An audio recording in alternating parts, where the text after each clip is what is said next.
परमात्मा को पाने तथा उसका वास्तविक लाभ प्राप्त करने के लिए पवित्र बाइबल में प्रमाण है कि प्रभु ने मनुष्य को अपना ही स्वरूप बनाया।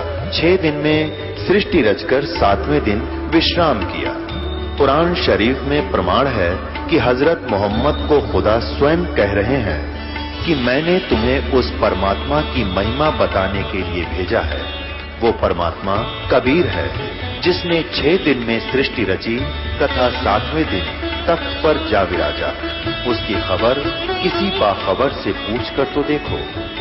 कृपया अवश्य सुनिए जगत गुरु तत्वदर्शी संत रामपाल जी महाराज के अमृत वचन। ऋग्वेद मंडल नंबर 10 और सूक्त नंबर 90 में प्रथम श्लोक में क्या लिखा है कि वो 1000 भुजा वाला भगवान काल विराट रूप, ये इन सब को वृत्ताकार में घेर के, ये गोल आकार में घेर के, यानी 10 उंगलों में कति काबू करके, 10 उंगलों माने बिल्कुल काबू करके, और उससे अति तिष्ठन्त, उससे भी बाहर ये देखो यहाँ पर काल लोक में रहता है। और यही शिव पुराण विष्णु पुराण बता रहा है कि प्रकृति से न्यारा होकर वो अपने वास्तविक काल रूप में जाकर के अलग से स्थित हो जाता है। ये वो काल का निजलोक और ये काल का जाल है। और यही आपने महर्षि जी के द्वारा उलझ पुलझ करते हुए भी नहीं छुपा पाए। अब यहां आप देख रहे हैं ऋग्वेद के अंदर भी पूर्ण परमात्मा और साथ में ब्रह्म, परब्रह्म और पूर्ण ब्रह्म की सबतः महिमा वर्णित है और जो यथार्थ है। अब आपने ऋग्वेद मंडल नंबर 10 के सूक्त नंबर 90 का प्रथम श्लोक सुना कि ये काल भगवान 1000 भुजा वाला, 1000 सिर वाला, 1000 आंखों वाला, और ये इन सब सारे ब्रह्मांडों को रोक के और इनसे बाहर भी विद्यमान है। आगे दूसरे में क्या लिखा है कि एवं इस कुछ सही तौर पर पुरुष है, माने भगवान अक्षर पुरुष पर ब्रह्म है। ये तो नाशवान है पहले वाला तो, और दूसरा वास्तु कुछ भगवान रूप दिखाई देता है कुछ, क्योंकि वो खाता नहीं अक्षर पुरुष, और ये तपस्या पर बुनकर खाता भी है। ये नाम मात्र भगवान है, दिख है भगवान, पर वास्तव में प्रभु ये है नहीं। अब स्पष्ट लिखा है कि एक रूप तो उनका काल है, वास्तविक रूप इनका एक रूप तो भगवान है काल का, विष्णु का, और वास्तव रूप इसका यानी काल है, परम रूप काल है। ये उदाहरण आगे दूंगा। अब इसमें लिखा है कि दूसरे श्लोक में ऋग्वेद मंडल नंबर 10 और सूक्त नंबर 90 का श्लोक नंबर 2, एवं पुरुष है च इदम, एवं पुरुष माने कुछ सही तौर पर भगवान अक्षर पुरुष पर ब्रह्म है, और च और इदम माने यह, यत माने जो, भूतम माने उत्पन्न हुआ है, यत जो भविष्य में उत्पन्न होगा, सर्वम सब, यत माने प्रयत्न से, मेहनत के द्वारा, अनेन माने अन से, अतिरोहति विकसित होता है। जैसे इस क्षर पुरुष के यानी ब्रह्म के लोक में और अक्षर पुरुष परब्रह्म के लोक में जितने भी प्राणी हैं वो सब मेहनत करके, टुकड़े भरकर मेहनत करके अपना अन्न से ही इनका प्रफुल्लित शरीर होता है। लेकिन सतलोक में अन्न नहीं, अन्न से नहीं, वो अमृत आहार है वहां का, विकसित होते हैं। ये अक्षर पुरुष भी उतः माने संदेह युक्त, उतः है अमृत से मोक्ष, अमृत से ईशान। ये अक्षर पुरुष भी यानी ये परब्रह्म भी संदेह युक्त अमोक्ष देने का वाला स्वामी है। देखो स्पष्ट लिखा है, उत संदेह युक्त अमृत से यानी अमृतत्व का ईशान मन स्वामी है। ये भी संदेह युक्त है, यानी पूर्ण मुक्त नहीं कर सकता। इसमें भी गए हुए प्राणी पूर्ण मुक्त नहीं, उनका भी जन्म मरण है। लेकिन इनसे ज्यादा स्थायी होने से ये कुछ अक्षर पुरुष कहलाता है, कुछ अविनाशी कहलाता है। बिल्कुल स्पष्ट लिखा है कि ये भी सही मोक्ष नहीं दे पाता, ये भी संदेह युक्त है, इसका भी अधूरा मोक्ष है। लेकिन इस काल वाले तो बहुत ही अच्छा है, ये खाता नहीं प्राणियों को।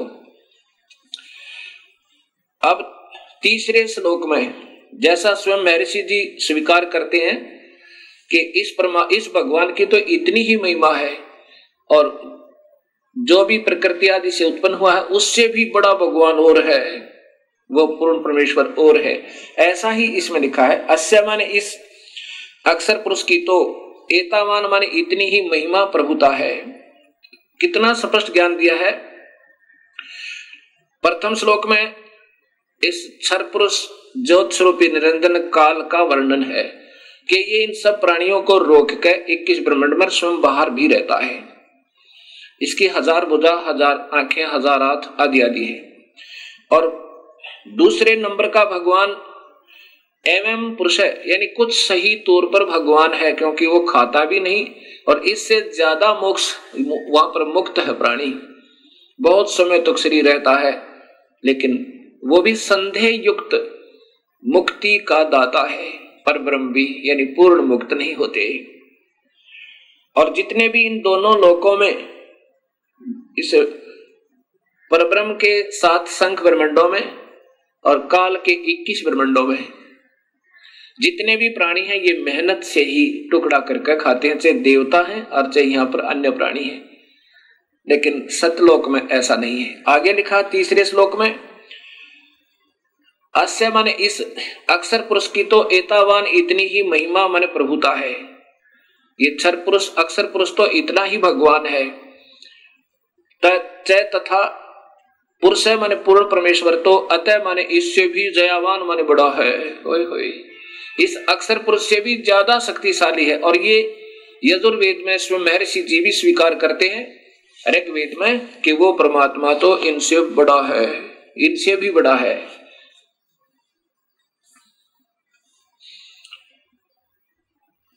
विश्व माने समस्त, भूतानी माने अक्षर पुरुष तथा क्षर पुरुष के इन लोकों में तथा सतलोक में जितने भी प्राणी हैं वह इस अस्य माने इस पूर्ण परमात्मा नि अक्षर पुरुष का पाद माने एक पैर समझो।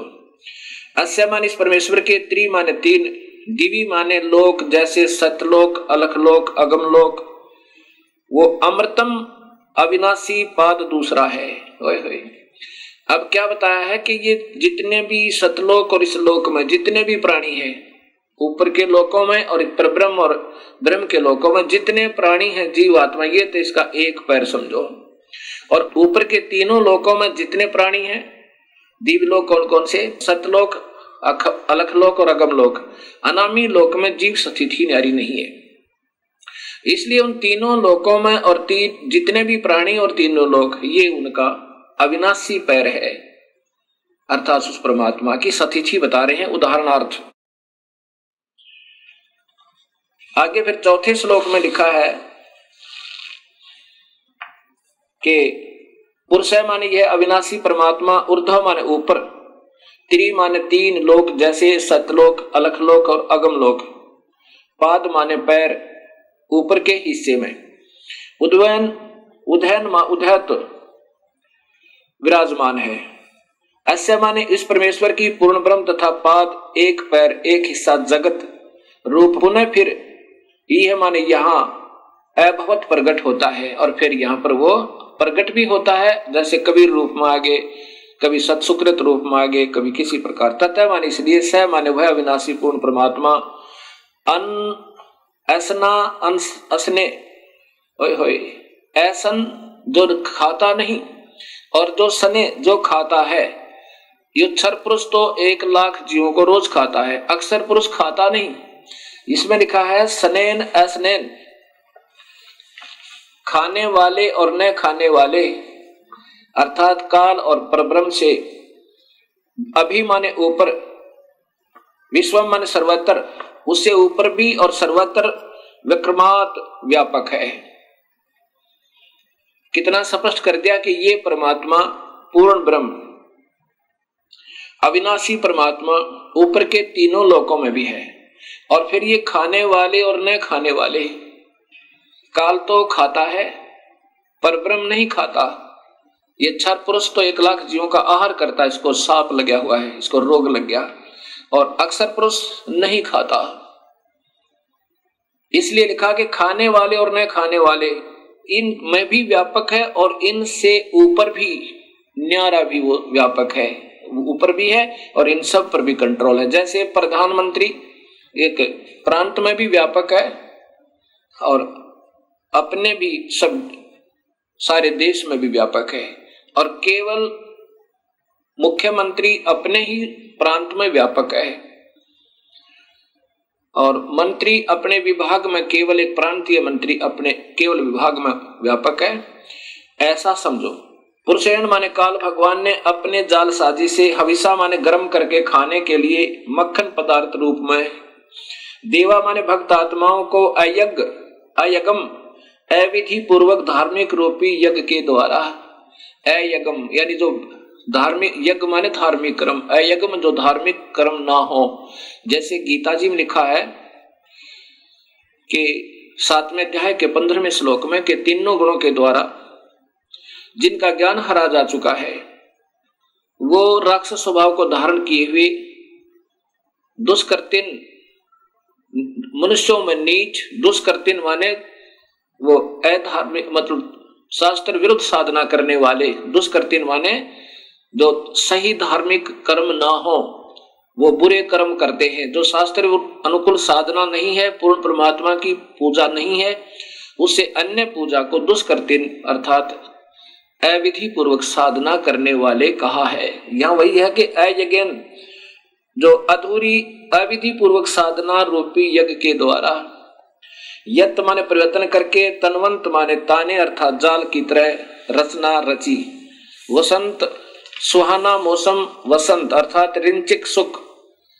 अब जब तक इस प्राणी के शुभ कर्म साथ होते हैं, जब ये मौज मारता है, बड़ी खुशी के साथ रहता है, तो ये तो समझो वसंत ऋतु बनाई इसने। शुभ कर्म जब साथ हैं तो ये आनंदित समझता है अपने आप को। लेकिन ये गरीबदास जी कहते हैं तू जाने तेरी ऐसे नवेगी हरदम लेखा वरना रे। तो इन्हों सोच लेता है ये इंसान जब थोड़ा सा सुखी होता है कि तू ऐसे ही आनंद में रहेगा। नहीं, इस काल ने ही ये तुझे धोखा देने के लिए तेरे ही शुभ कर्म देकर वो वसंत ऋतु बना दी, अर्थात ये रंचिक सुख, संतान और संपत्ति का दिखाया। अजम माने घी अर्थात असीत माने शुभ कर्म रूपी घी था तेरा यो, ये तेरी ये मलाई थी जो वसंत ऋतु रूप में दे दी, अर्थात तेरे को तेरे ही शुभ कर्मों का यो फल देकर, और तुझे लग रहा था मैं मौज कर रहा हूं, भगवान ने मुझे आनंद दे रखे। और फिर देखिए क्या होगा, ग्रीष्म, फिर ग्रीष्म आओगी, पाप कर्म रूपी गर्मी इस जीव को तड़पाने जलाने के लिए, अस्य माने इस काल का, ईदम माने ईंधन अर्थात आग, और सर्द ऋतु जब ये शरीर छोड़ जाएगा फिर क्या करेगा, हवी हवनीय पदार्थ द्रव्य बनकर, अर्थात फिर ये इसको खावेगा। पहले वसंत ऋतु तो वो शुभ कर्म जो तूने ही किए हुए थे तुझे ही दे दिए, तेरी ही मलाई तेरा ही घी तेरे सिर पर दे दिया, वो तो वसंत ऋतु समझ इसकी। और फिर ग्रीष्म ऋतु वो आवेगी जब तेरे पाप कर्म होंगे, किसी की टांग कट जाएगी, किसी की आंख फूट जाएगी, किसी का बेटा मर जाएगा, किसी की बेटी मरेगी। ये ग्रीष्म ऋतु यानी तेरे को जलाने के लिए, तड़फाने के लिए इस काल ने जाल बना रखा। और फिर शरद ऋतु जब तू मर जाएगा ये शरीर शांत हो जाएगा और फिर तुझे खावेगा वहां हवी, यानी तो जो फिर एक खाने योग्य पदार्थ बनाओ निकाल लेगा तेरे मत तपतशिला के ऊपर। ये 6वां श्लोक सुना है आपको। अब 7वां सुनो। अग्रतः माने बाद में, पहले अविधिवत साधनाएं करवाई, जैसे वेदों में ओम नाम का जाप लिखा है और महिमा पूर्ण परमात्मा की, ऐसे गीता में ओम नाम का जाप और यज्ञ हवन आदि लिखे हैं और महिमा पूर्ण परमात्मा की। अब इन नादान आत्माओं ने ओम नाम को पूर्ण परमात्मा का मंत्र जानकर और दिन रात मेहनत की, तपस्याएं की, लेकिन उसे प्रभु नहीं मिला। क्योंकि गीता जी के 11वें अध्याय के 47-48 श्लोक में और 53-54 में स्पष्ट है कि अर्जुन किसी भी वेद वर्णित विधि से, यज्ञ से, हवन से, तप से, जप से मैं नहीं प्राप्त हो सकता, प्रभु तो प्राप्त हुआ नहीं। फिर उन्होंने अपने अनुभव के, उन विद्वान पुरुषों ने अपने अपने जितने जिनका ध्यान में जो उपलब्धियां हुई अपने अपने अनुभव के शास्त्र बनाने शुरू कर दिए और जिसके कारण ये भक्ति का पतन हो गया। ये ऋग्वेद बता रहा। ऐसे वेद पढ़ाने चाहिए थे अपने को। अगर तब माने बाद में, तब मानो सज्ञान अंधकार की यगम माने पूजा के आधार पर, पुरुषम माने काल भगवान को, तेन माने उन, देवा माने भक्तात्माओं, चय तथा साध्या माने सिद्धों ने, ऋष्य है माने ऋषियों ने, बहरसी माने वेदों के बाहर अर्थात भिन्न भिन्न जातम माने स्वयं उत्पन्न कर दिए। वेदों से बाहर, बहिर्ष माने उस बाहर के, वेदों से न्यारे, जातम माने स्वयं उत्पन्न कर दिए अर्थात वह शास्त्र बना लिए।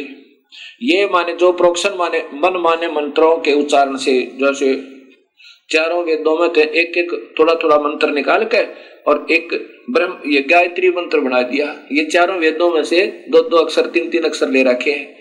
ये स्वयं प्रोक्शन माने मन माने मंत्रों के उच्चारण से अयजंत अविधि पूर्वक साधनाएं शुरू कर दी।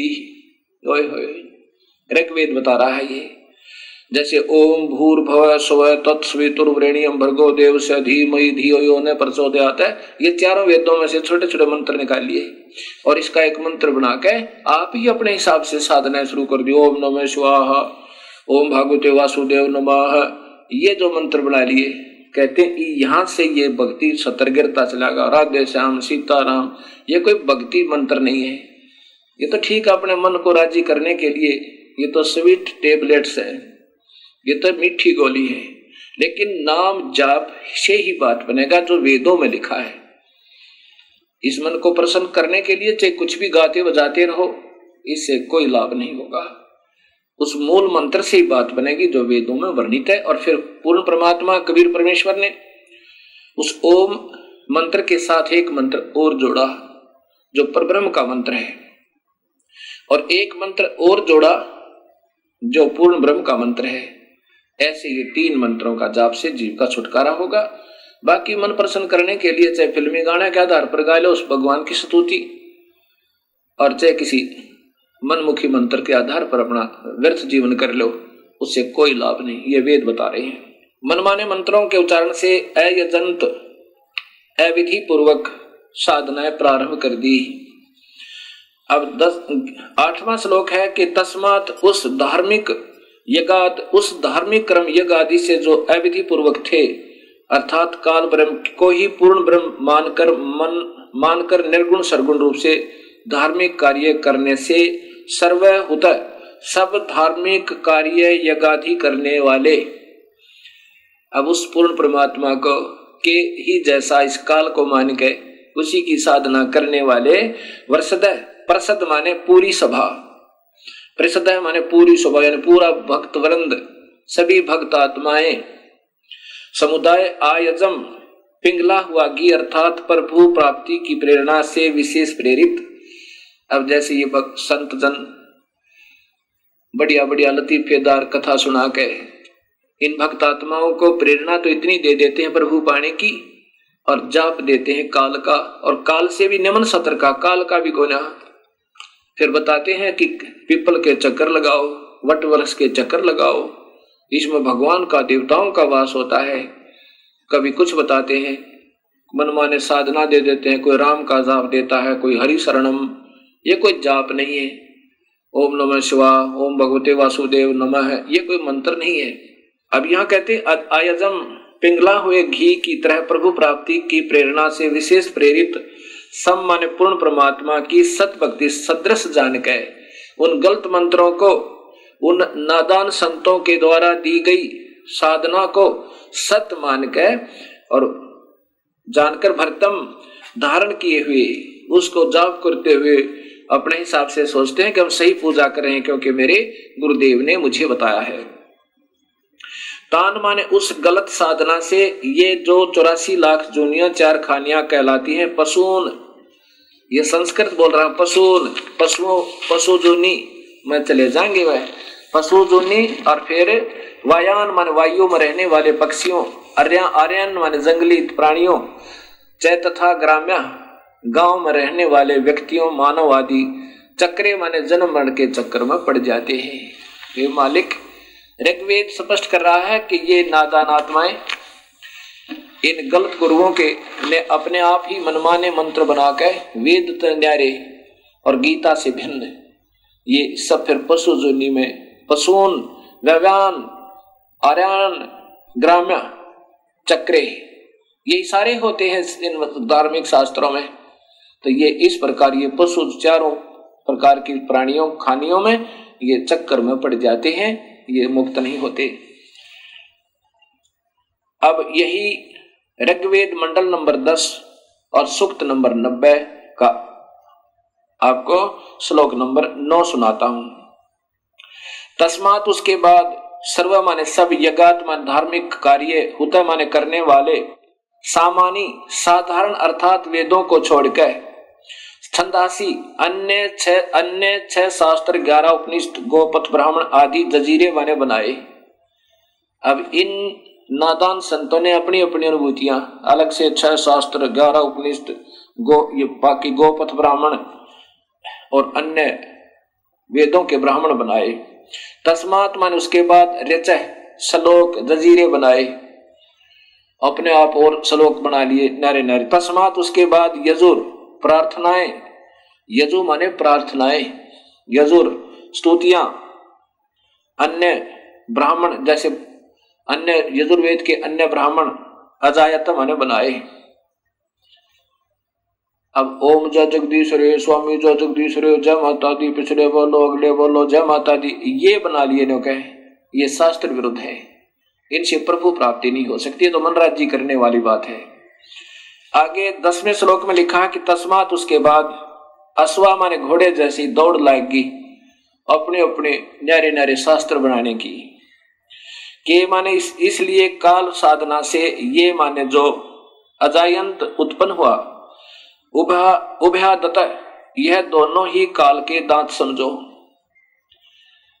अब चाहे सरगुण मान के उसको, चाहे निर्गुण रूप के, जो भी उपनिषद और जो भी अपने शास्त्र अन्य वेद ने छोड़कर जो भी अपनी अनुभूतियां लिखी, अपना अनुभव लिखा, ये काल के दांत समझो।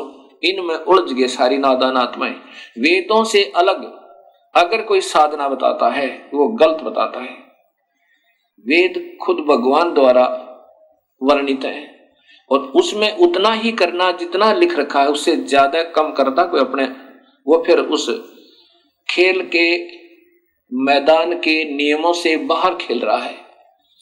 जैसे कोई खेल का मैदान होता है, उस प्लेग्राउंड के कुछ सीमा होती है, उसके अंदर ही खेलना होगा, उससे बाहर जो खेल रहा है वो खेलता रहो, उसको कोई लाभ नहीं। वो तो लोग दिखावा कर रहा है दुनिया को दिखाने के लिए, तो ऐसे यहां बता रहे हैं। अब उससे क्या हुआ कि तस्मात उसके बाद, गावे माने गाय आदि गीत समझो, ये गीत ज्ञात बना लिए श्लोक अपने अपने हिसाब से। जजीरे उत्पन्न हुए, चाहे तस्मात उसके बाद है निश्चय ही, जाता माने उत्पन्न छोटे छोटे लोक, गीत, दुर्गा की स्तुति, हनुमान चालीसा, जय गणेश देवा, इस प्रकार के। अजा माने बकरी, वह माने भेड़ जानो।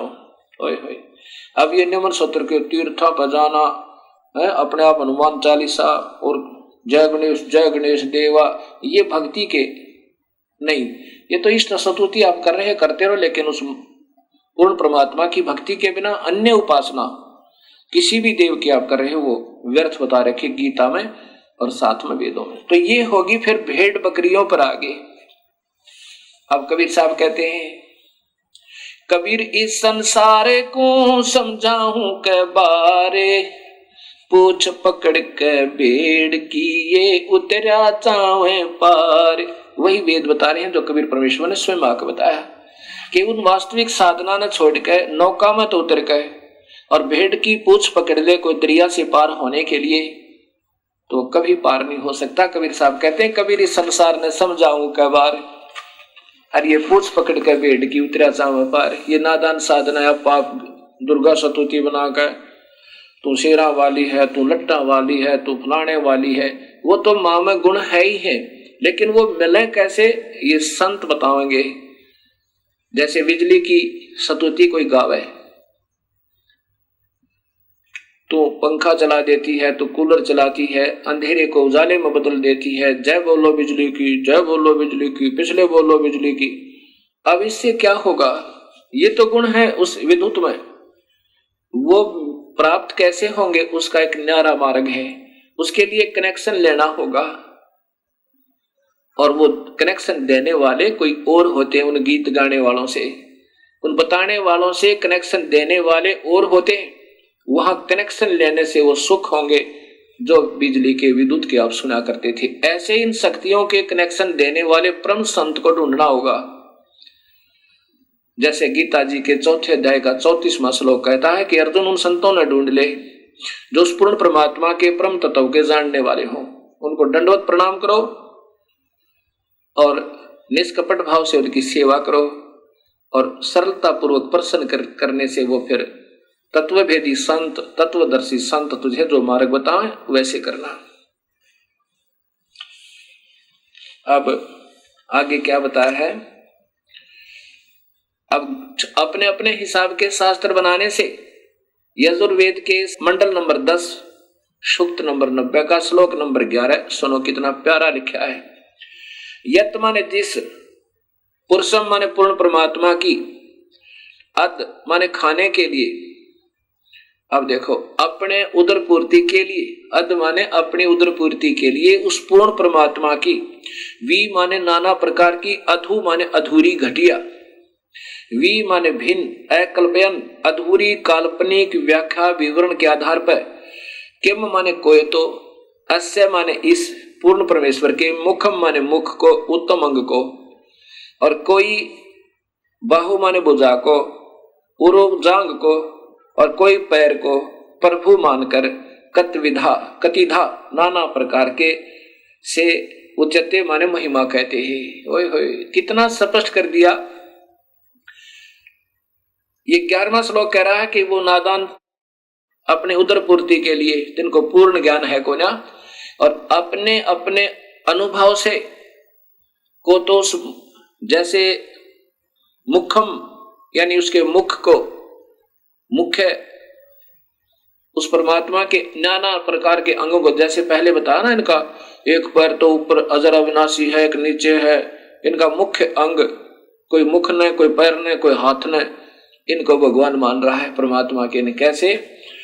जैसे कोई आकार बताता है, कोई निराकार कहता है, कोई ब्रह्मा को परमात्मा बताता है, कोई विष्णु को, कोई शिव को, कोई फिर कहता नहीं भगवान एक और है, वो निराकार है, वो दिखाई नहीं देता। अब एक समय 5 अंधे आपस में विचार करने लगे कि सुना है गांव में हाथी आया हुआ है, और हमें कोई हाथी के पास छोड़ दे तो हम हाथी देखें।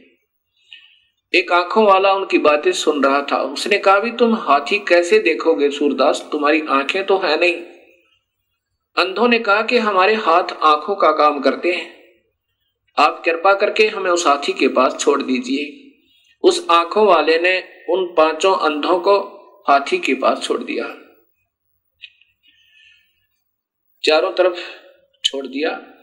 एक अंधे ने हाथी के पैरों का निरीक्षण किया ऐसे, दूसरे ने पूंछड़ का, तीसरे ने कान का, चौथे ने सूंड का, और 5वें ने पेट के आसपास हाथ फेरा। और जहां जाकर उनके हाथ, जैसे पैर वाले के हाथ हट गए, वो वापस हो लिया। उसने सोचा बस इतना ही हाथी होता होगा। दूसरे ने कान देख लिए कि बस इतना ही हाथी होता होगा। और ऐसे इन 5 अपने अपने अनुभव लेकर चल पड़े। रास्ते में आंखों वाले ने पूछा किसी और ने कि कहां गए थे सूरदास? वो कहने लगे हम हाथी देख कर आए हैं। आंखों वाला कहने लगा अंधो तुमने हाथी देखा कैसे? उन्होंने कहा हमारे हाथ आंखों का काम करते हैं। तो वो आंखों वाला कहने लगा भाई बताओ कैसा था हाथी? जिसने पैरों का निरीक्षण किया था वो कहने लगा हाथी होता है थंब जैसा, पिलर जैसा, थांब जैसा, खंभे जैसा। दूसरा बोला, अंधा बोला कि नहीं ये इसको सही ज्ञान नहीं है, मैं बताता हूं। हाथी होता है बेल्ट जैसा, पटे जैसा। उसने जो पहले वाले ने हाथी के पैर का निरीक्षण किया था वो तो खंभे जैसा ही, बस पैर को ही हाथी मानकर और निश्चिंत हो गया। दूसरे ने पूंछड़ का, उसकी दूम का, पूंछ का निरीक्षण किया था वो उस पूछ को ही हाथी मान के और फूला नहीं समावे। अब तीसरे ने कहा कि दोनों को कुछ नहीं मालूम, मैं बताता हूं। हाथी होता है छाछ जैसा, सूप जैसा। उसने कानों को देखा था, पकड़ पकड़ कर निरीक्षण किया था। चौथा कहने लगा इनको नहीं मालूम, सही मैं बताता हूं। हाथी होता है पाइप जैसा, उसने सूंड का निरीक्षण किया था। पांचवा कहता है ये अधूरा ज्ञान बता रहे हैं, मैं बताता हूं हाथी कैसा होता है। हाथी होता है बटोड़े जैसा। हरियाणा में एक उपलों का एक ढेर बनाया जाता है, उसको फिर ऊपर से गोबर से प्लास्टर कर दिया जाता है। और जैसे प्लास्टर वाल समझो, यानी प्लास्टर की हुई दीवार समझो, मड प्लास्टर जिस पर हुआ हो, मड प्लास्टर यानी मिट्टी की लिपाई कर रखी हो, ऐसा हाथी के पेट का ऐसा वो कुछ खरदरापन होता है।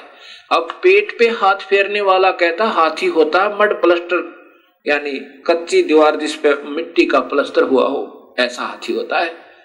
अब ये ऋग्वेद मंडल नंबर 10 और सूक्त नंबर 90 का श्लोक नंबर 11 स्पष्ट करता है कि यतः माने जिस पुरुषम माने पूर्ण परमात्मा की अदय माने उदर पूर्ति के लिए नादान लोगों ने, अधूरे मार्गदर्शकों ने, अधूरे अनुभव वालों ने वेदों को तो छोड़ दिया, जो उसमें सही मार्ग और सही विधि लिखी हुई है, जितनी भी उससे प्राप्ति होनी थी, उनको त्याग के और निम्न सत्र के अपने अपने शास्त्र बना लिए, जो कि मान्य नहीं है। वो शास्त्र नहीं है, वो पूजा के योग नहीं है, क्योंकि उनके अधूरे अनुभव हैं।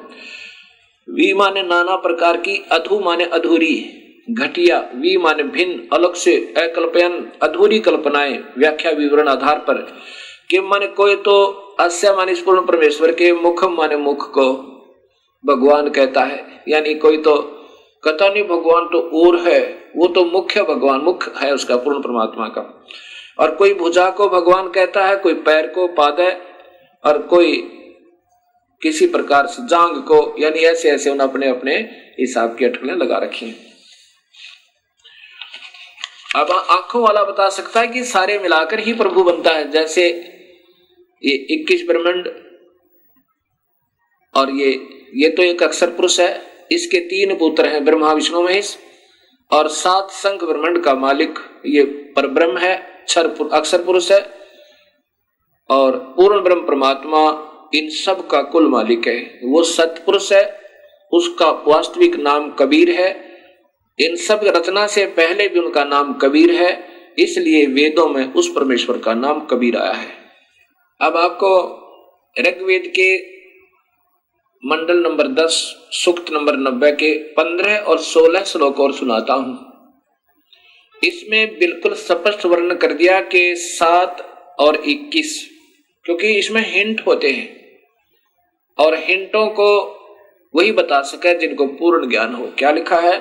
सपत अस्य आसन प्रीधः त्रिसप्त समिदः कर्ता देवा यतः यगम तन्वाना अबंधन पुरुषम पुषुम। अब देखो कितना प्यारा कर वर्णन दिया है।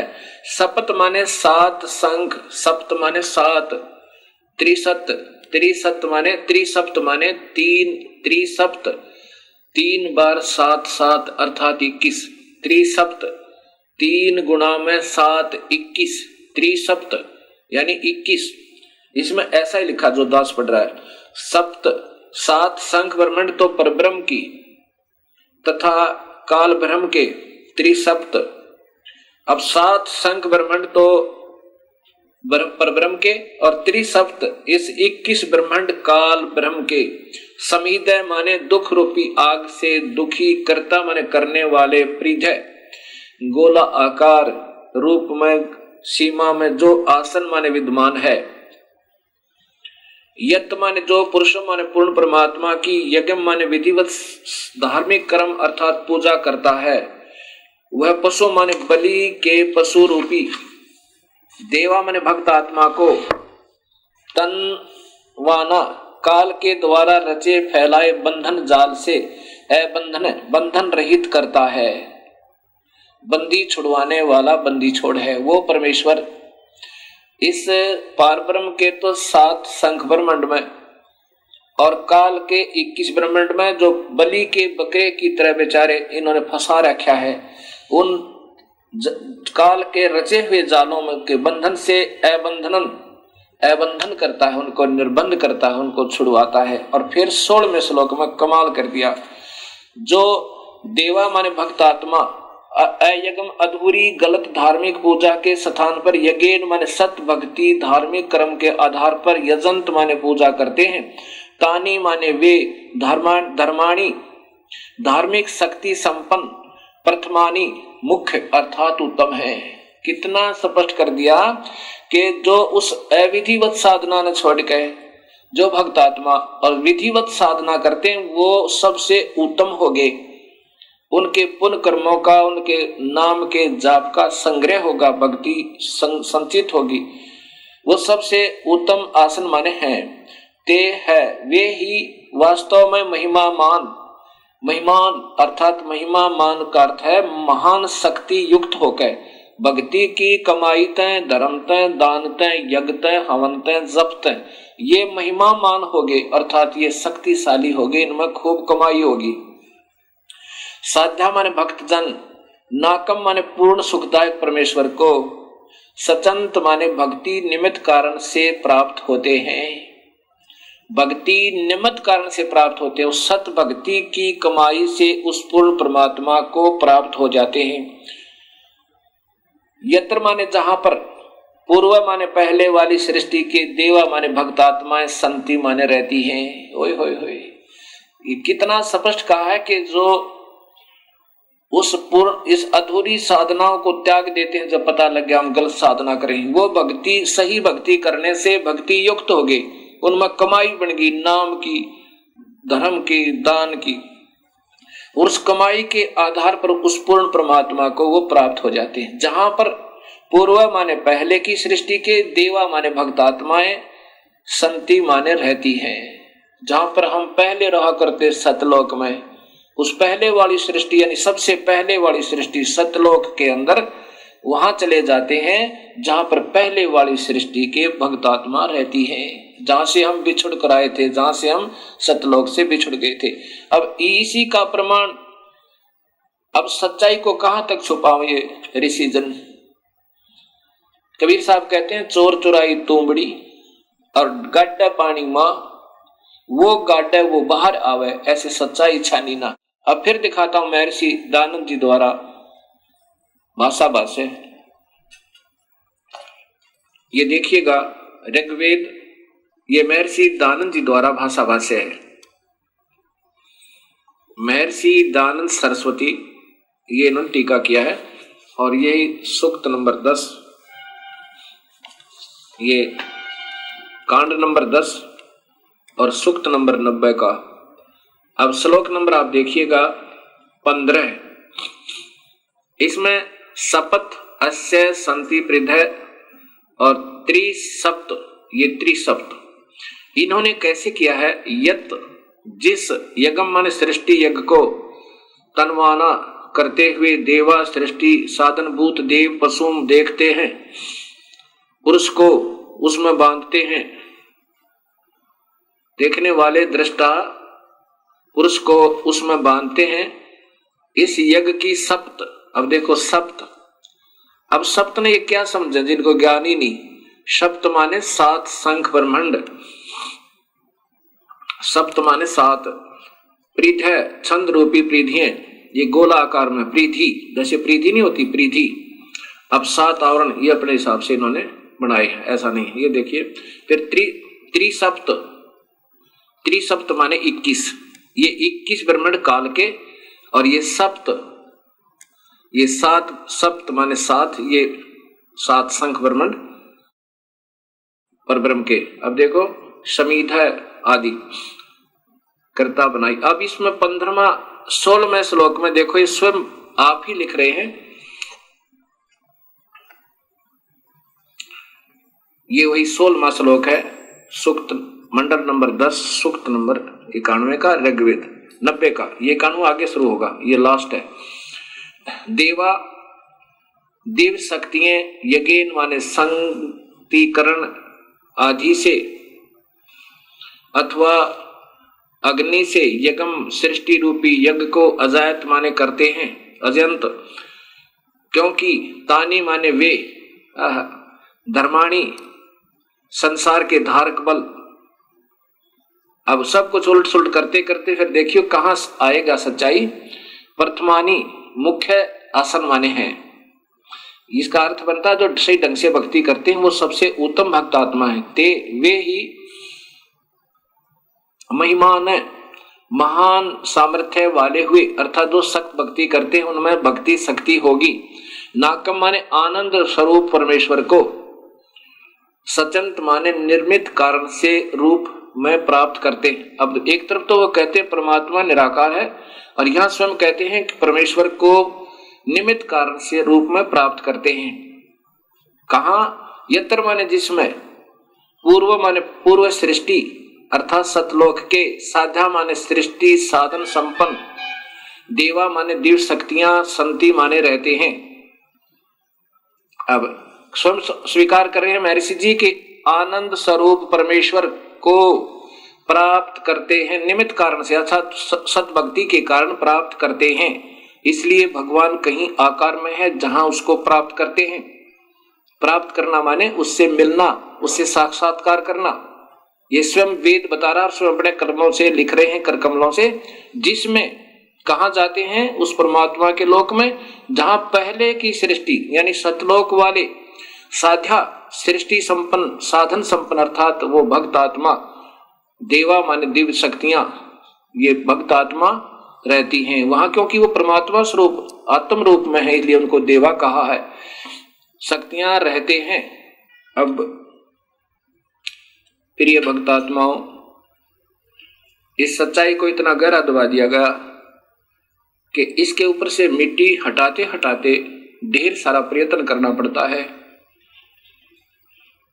और पुण्यात्मा जो होंगी अब तुरंत समझ जाएंगी इन काल के दूतों, इन नकली संतों के जाल में नहीं रहेंगे। और इतना प्रमाण मिलकर भी जिनकी आंखें नहीं खुलती वो मूढ़ बताए, वो मूढ़ बताए। गीता में लिखा कि वो तो मूढ़ है जो सत भक्ति नहीं करते। इतना कुछ प्रमाण होकर भी यदि आपको सत नजर नहीं आया तो आपके मोतिया बंद है। कबीर साहब की प्यारी आत्मा गरीबदास जी कहते हैं कि फिर तो ये देखत के तो नैन जिसमें फिरा मोतिया बंद रे। जिसको सफेद मोतिया बंद हो जाए उसकी आंख सोच दिखाई देती है तो उसको नजर कुछ नहीं आता। फिर तो आपका मोतिया बंद हो चुका है इन नादान संतों के गलत ज्ञान के आधार पर, जो सब शास्त्र विरुद्ध साधना सारे भक्त समाज को प्रवेश करती। और जो पुण्य आत्मा होंगी उनके लिए कहा कि ज्ञानी सुने सो हृदय लगाई, मूर्ख सुने तो गम ना पाई। बुद्धिमान व्यक्ति सुनेंगे तो वो तुरंत इस सत्य को स्वीकार करेंगे और आकर के अपना कल्याण करवाएंगे, उपदेश लेंगे और पश्चाताप करेंगे उस गए हुए समय का। और मूर्ख सुने सो गम ना पाई। अनजान व्यक्ति इतना प्रमाण पाकर भी नहीं समझ सके तो फिर उनको मूर्ख कहा है। ऐसा ही कबीर साहब की प्यारी आत्मा गरीबदास जी, क्योंकि जो गरीबदास जी कह रहे हैं वो समझो कबीर साहब कह रहे हैं, क्योंकि उन्हीं की शक्ति से वो पुण्य आत्मा उस परमेश्वर की महिमा हृदय से गा रहे हैं। उसमें बता रहे हैं कि चातुर प्राणी चोर हैं। चातुर प्राणी जिन्होंने गीता का एक अक्षर भी समाज को नहीं बता रखा और लाखों की संख्या में इन भोली आत्माओं को उलझाए बैठे और कहते हैं गीता के मर्मज्ञ ज्ञाता, और उसके उस संत की महिमा गाते हैं गीता ही के ज्ञान के आधार पर। और गीता का एक अक्षर भी नहीं बता रखा गीता में क्या लिखा है। वो चतुर प्राणी गीता की आड़ लेकर अन्य महिमा गाकर अपनी मनमुखी साधनाएं बताकर वो तो चतुर प्राणी है। और मूढ़ वो हैं जो इतना ज्ञान पाकर भी नहीं समझे तो वो उन्हीं के पीछे पड़े रहेंगे। उनके लिए कहा है कि चातुर प्राणी चोर हैं, ये विचक्षण है, ये गलत साधना बताने वाले, ये संत जन ये चतुर बताए। ये चातुर प्राणी चोर हैं, चोर क्योंकि शास्त्र विरुद्ध साधना दे रहे हैं, ये परमात्मा के भी दुश्मन है। ऐसा गीता में लिखा है कि जो शास्त्र विरुद्ध साधना करता है अर्जुन, वो मुझे भी और अंतर्यामी रूप में रहने वाले उस परम पिता को भी दुखी करता है, उसको घोर नरक में डालूंगा। और मूढ़ मुग्ध हैं ठोठ, ये संतों के निकाम के, इनके दो गलजोट। यानी इतना भी ज्ञान समझकर नहीं समझ में आई तो वो उन चतुर प्राणियों के योग्य हैं, 84 में जाने ही योग्य है। ऐसा गरीबदास जी बता रहे हैं कि चतुर प्राणी तो चोर हैं, वो तो अपनी झूठी साची लगाकर आपको गुमराह करते ही रहेंगे अपनी प्रभुता बनाए रखने के लिए। और मूढ़ मुग्ध है ठोठ, वो भोली आत्मा फिर भी नहीं समझ पाई तो उन योग्य है, और वो फिर उनको काल के मुख में ले जाएंगे। और वो संतों के काम के नहीं है, उनके उन्हीं के साथ रहने दो, वो कहीं जाओ फिर किसी प्रकार दुख पाओ। लेकिन फिर भी को दयालु परमात्मा है कि भाई बार बार प्रयत्न करते हैं, हो सके ना जाने कब इंसान की आंखें खुल जावे और सत भक्ति पर वो लग जावे। अब जैसे गीता में लिखा है ना, विष्णु पुराण में लिखा है कि विष्णु का एक रूप तो पुरुष है इस काल के बारे में, और वास्तविक रूप उसका काल है। अब पुरुष माने भगवान, प्रभु वो नजर आता है जैसे सारी सुविधाएं उपलब्ध करावे और दुखी ना करे, वो परमात्मा होता है। अब इस काल का प्रथम रूप तो ऐसा नजर आता है जैसे कसाई बकरे पालता है और उनके लिए अलग से स्थान बनाता है और उनके लिए छाया बनाता है, गर्मी सर्दी से बचने के लिए उनके लिए मकान भी बनाता है, हिंसक पशुओं से बचने के लिए उनका डिफेंस करता है, चारों तरफ बाड़ लगा देता है, और पानी की व्यवस्था करता है, उनके चारे की व्यवस्था करता है, उनको फिर ऐसे हाथ से प्यार भी करता है।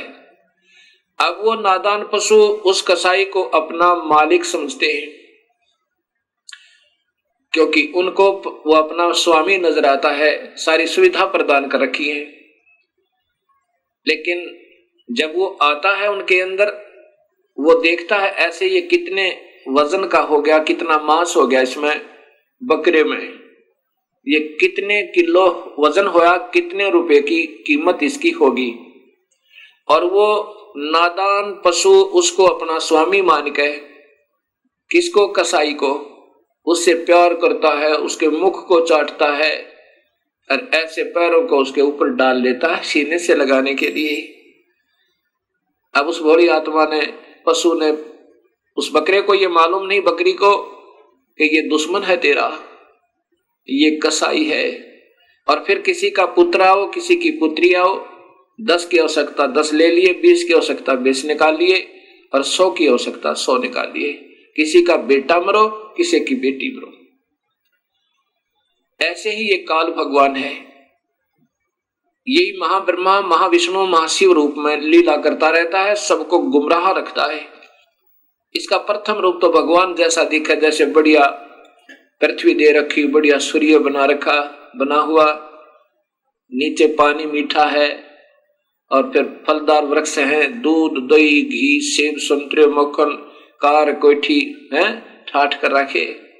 और फिर 1 लाख परिवार रोज टक्कर मार कर होते हैं, किसी का बेटा मर गया, किसी की बेटी मर गई, किसी के पुत्र मर गया, किसी का दामाद मर गया, और ये आनंद से 1 लाख जीवों का आहार करता है। अब ये काल का जाल कबीर परमात्मा बता रहे हैं। अब जब आपकी समझ में ये सृष्टि रचना आ जाएगी, तब आपकी सर्व शंकाओं का समाधान स्वतः ही हो जाएगा। इसलिए ये दास बार बार आपको सृष्टि रचना की सटोरी आपके हृदय में ऐसे उतारना चाहता है जैसे रामायण और महाभारत बच्चे बच्चे को कंठस्थ होगी। ऐसे ही इस ज्ञान के आधार पर हमने उस परम पिता की जानकारी होगी जैसे हमने रामायण और श्री कृष्ण लीलाओं से श्री रामचंद्र जी की महिमा का ज्ञान हुआ, श्री कृष्ण जी की महिमा का ज्ञान हुआ, तो उनको हमने प्रभु मानकर हृदय से स्वीकार किया। ऐसे ही जब हमने पूर्ण परमात्मा का ज्ञान होगा, फिर अपने आप इनसे स्थिति हमारी हट जाएगी। जैसे गीता जी में लिखा कि अर्जुन, जब तुझे पूर्ण परमात्मा का सत्य ज्ञान हो जाएगा, फिर तेरी अन्य देवताओं में ऐसी स्थिति रह जाएगी। अन्य देवता में यो काल भी आ गया फिरता है जब पूर्ण परमात्मा का सही ज्ञान हो जाएगा।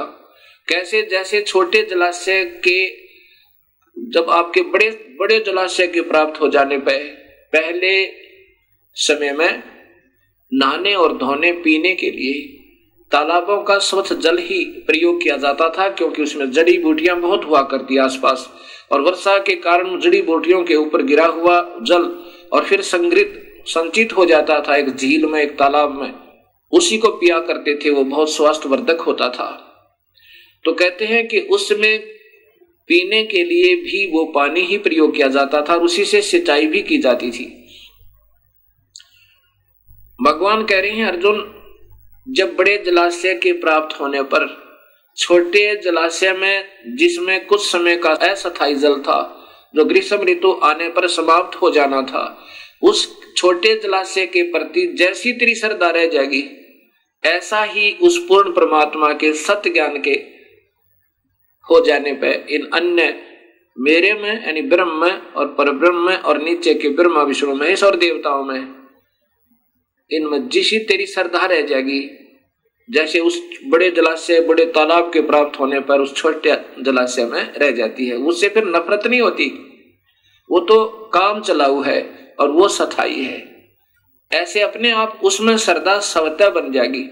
ऐसा ही कबीर परमात्मा ने बताना चाहा है कि जब तुम्हें पूर्ण परमात्मा का ज्ञान होगा तो नीचे के ब्रह्मा विष्णु महेश और ब्रह्म, इनसे नफरत नहीं, ब्रह्मा विष्णु महेश से नहीं, लेकिन पूर्ण परमात्मा में आप पे आसक्तता आपकी बढ़ जाएगी।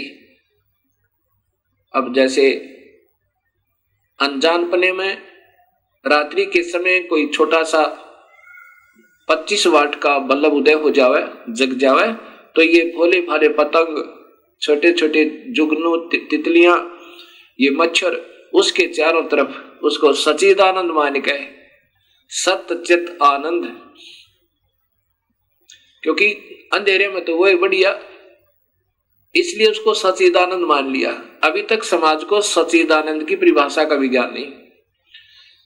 सच्चिदानंद अर्थात प्रभु, जो आत्मा का सच्चा साथी, सच्चा आनंद, जो ना मारे ना खावे ना दुखी करे ना गधे बनावे, वो परमात्मा वास्तव में सच्चिदानंद है। बाकी जब तक उसका ज्ञान नहीं तब तक ये नीचे के देवता ही सच्चिदानंद बने हुए थे हमारे लिए। जैसे उस 25 वाट के बल्ब पे ना जाने कितने जीव जंतु इकट्ठे हो जाते हैं, और जब 200 वाट का उदय हो जावे या 100 वाट का, उसको जगा दे कोई, तो उसी समय उसको त्याग के 25 वाट के को और उस 100 वाट के पर पहुंच जाओगे सारे, क्योंकि फिर वो सच्चिदानंद हो गया। उसके बाद 1000 का उदय हो जावे बल्लभ, तो उसको छोड़कर 100 वाले को 1000 वाले पर पहुंच जाएंगे। तो अभी तक इन ऋषियों के लिए ये ब्रह्म सच्चिदानंद था, लेकिन ये सच्चिदानंद नहीं था। हाँ, इन अन्य से तो चोखा था। इसके बाद जब सूर्य उदय हो जाएगा, फिर यह भ्रमणा और भटकना कति मिट जाएगी। और ज्ञान सब ज्ञानड़ी, कबीर ज्ञान सो ज्ञाने, जैसे गोला तोब का भाई करता चले मैदाने। कबीर तारा मंडल बैठे करिए, चांद बड़ाई खाए, उदय हुआ तब जब सूर्य का सो तारों छप जावे। रात्रि के समय चंद्रमा की रोशनी बहुत अच्छी नजर आती है और तारागणों से ज्यादा ही प्रभु नजर आता है, उत्तम नजर आता है। ऐसे ही ये ब्रह्म समझो और तारे समझो, ये अन्य देवता ब्रह्मा विष्णु महेश। और जब सूर्य उदय होगा, वो पूर्ण परमात्मा का वास्तविक ज्ञान और सुख का ज्ञान होगा। 100 तारा छिप जावे, ना चंद्रमा दिखे ना तारे दृष्टिगोचर हो, अर्थात फिर ये सर्व सुख हो जाएगा। ऐसा पूर्ण परमात्मा की भक्ति और नाम में ये शक्ति है। इस सारी सृष्टि रचना को सुनकर एक बहन ने अपनी आत्म कथा सुनाई। अब देखो भक्तजनों, जब तक आपको सुख है, ये तो वेद में बताया कि आपका वसंत ऋतु है, आपका एक ही, आपके कर्मों की मलाई आप खा रहे हो, करीम खा रहे हो, खाते रहो। और जब पाप कर्मों का ग्रीष्म ऋतु प्रारंभ होगा, फिर देखियो क्या बनेगी। एक माई ने बताया कि मैं एक ही पुत्र उत्पन्न हो जाने के बाद विधवा होगी, मेरा पति मर गया। फिर मैंने अपने पुत्र की परवरिश की, ये सोचकर मेरा बेटा बड़ा होगा, इसका विवाह करूंगी, इसके पुत्र होंगे, पुत्री होंगी, पोते और पोतियों को खिलाऊंगी और फिर सुख होगा दाता। और अपने पुत्र की मंगल कामनाओं के लिए, उसकी रक्षार्थ इसी काल के द्वारा गलत साधना, प्रवेश समाज में पितरों की पूजा, भूतों की पूजा, फिर देवी देवताओं की पूजा, फिर अन्य स्थानों पर, तीर्थों पर, सब जगह जाकर और अपने पुत्र के दीर्घायु की मन्नतें मांगा करती थी। अब क्या होता है वो बताती है कि जब मेरा पुत्र +2 में पढ़ रहा था, उसने मोटरसाइकिल की जिद कर ली कि मां मोटरसाइकिल लूंगा। मुझे डर भी लगता था कि कहीं मेरे बेटे का चोट ना लग जाए, लेकिन ज्यादा ही जिद करने से और साथ में ये सोचा कि ये मेरे बेटे के मन में ये ना आ जाए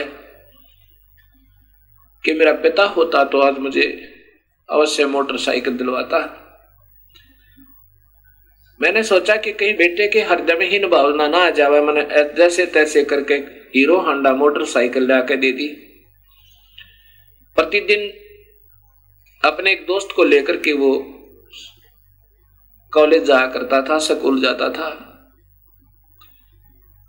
उस दिन भी अपने एक दोस्त को लेकर के मेरे खाना खा के अपने दोस्त को लेने गया, अपने उसके घर से उसको लेकर के और अपने कॉलेज की तरफ प्रस्थान किया। इतने में फिर कुछ अपना कार्य निपटा के, क्योंकि 2 ही प्राणी थे घर में, 2-4 रोटियां बनाई, फिर अपना खाने की तैयारी की थी। खाना खाने के लिए ऐसे ग्रास किया था, इतने में उसका दोस्त जो प्रतिदिन उसके साथ जाता था अड़बड़ाया हुआ आया और उसके वस्त्र फटे हुए और कहा, आंटी हम ऐसे जा रहे थे और एक्सीडेंट हो गया भैया का। ऐसे मुख की तरफ ग्रास किया था, वहीं हाथ से गिर गया। सिर पर कपड़ा नहीं, पैर में जूती नहीं, और भाग ली पागलों की तरह। जब घटनास्थल पर पहुंची तो वहां मेरा बेटा नहीं था, वो हॉस्पिटल जा चुका था। वहां भाग कर गई, वहां जाकर पता चला वो तो मर चुका है। दीवार का टक्कर मारी, 7 टाँके आए बोली मेरे सिर में और 2 घंटे में आंस में आई। अब वो आपकी सारी कथा मुझे सत्य लग रही है। ये काल बहुत जुल्मी है। मैंने कहा, माई अगर तू सुखी होती तो बिल्कुल नहीं मानती, ना उन देवी देवताओं को छोड़ती जिन पर तूने सारा जीवन खो दिया। कहती है, जी बिल्कुल ठीक हो आप। अब ये परमात्मा कबीर साहब हमें बताना चाहता है कि तुम जिसकी पूजा करते हो वो स्वयं काल है, और उसी की तुम पूजा करे। उसी के 3 पुत्र ब्रह्मा विष्णु महेश है, बेचारे ये उसके प्रवेश है, ये भी तुम्हारी मदद नहीं कर सकते। ये केवल कर्म आधार पर तुम्हें जो भी तुम्हारा नियमित है, सुख है तो सुख लो, दुख है तो दुख लो। अब ब्रह्मा से हमारे से उत्पत्ति करवाता, रजोगुण बनाकर हमने विवश करके सब में वासना भर के, और विष्णु हमारे अंदर मोह ममता पैदा करे रखता है कि यहाँ पर ये टिके रहे, सतीथी बनी रहे। और शिव जी फिर हमारा संहार करवाता है कोई न कोई कारण बनाकर, चाहे किसी का बेटा मरो, चाहे किसी की बेटी, क्योंकि वो भी काल के वश है बेचारा। जब उसके ऊपर उसका संकेत आता है तो वो नहीं रोक सकता, चाहे उसका अपना पुत्र भी क्यों न हो। जैसे भगवान श्री कृष्ण के सामने पूरा यादव कुल का विनाश हो गया, अभिमन्यु उसका भांजा भी मर गया, पर वो नहीं बचा पाए। ऐसे ये काल इन सबको नचा रहा है।